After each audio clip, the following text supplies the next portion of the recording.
પ્રમુખ ભરતભાઈ સુવા, Jamnagar bar association.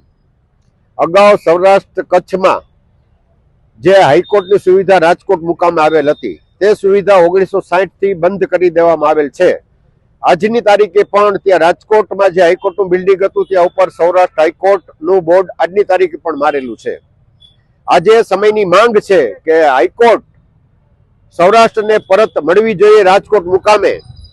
અગાઉ ડિસ્ટ્રિક્ટ કોર્ટ માત્ર જિલ્લા લેવલે હતી અને સમય પ્રમાણે તાલુકા કક્ષાએ પણ સેશન્સ કોર્ટો અને એસડી કોર્ટો આપવી પડી, એટલા માટે કે પ્રજાને ન્યાય સસ્તો મળે, સુવિધાપૂર્ણ મળે અને ન્યાય અંગેનું જે ડિસ્ટન્સ છે કોર્ટનું એ ઓછું થાય તે હેતુથી આ સંવેદનશીલ જે સરકાર છે એને અગાઉ આ બધા નિર્ણયો લીધેલા જ છે।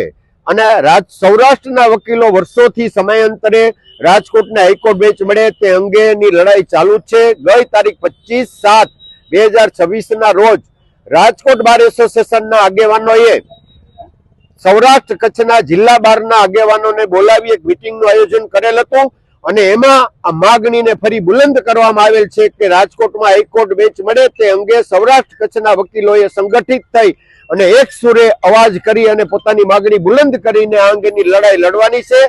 તેના ભાગરૂપે આજ રોજ તારીખ 29/7/2026 રોજ સૌરાષ્ટ્ર કચ્છના તમામ બાર એસોસિએશને એવું નક્કી કરેલ છે કે એક દિવસ માટે કોર્ટ કાર્યવાહીથી અલિપ્ત રહેશું અને અમારી માગણી છે ને સરકાર સુધી પહોંચાડશું અને અમારી માગણીને બુલંદ કરવા અને પ્રજાહિતની જે લડાઈ છે એમાં દરેક પ્રજાનો અમે સાથ સહકાર, સંસ્થાઓનો સાથ સહકાર પણ માંગી રહ્યા છીએ।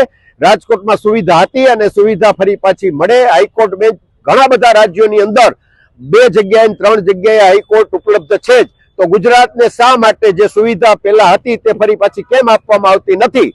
અને આ અમારી લડાઈ છે તેના ભાગરૂપે આજ રોજ અમે બહોળી સંખ્યામાં કલેક્ટર સાહેબને મારી માગણી સાથે આવેદન પત્ર આપેલ હતું અને એમાં બહોળી સંખ્યામાં વકીલ મિત્રો જોડાયેલ હતા।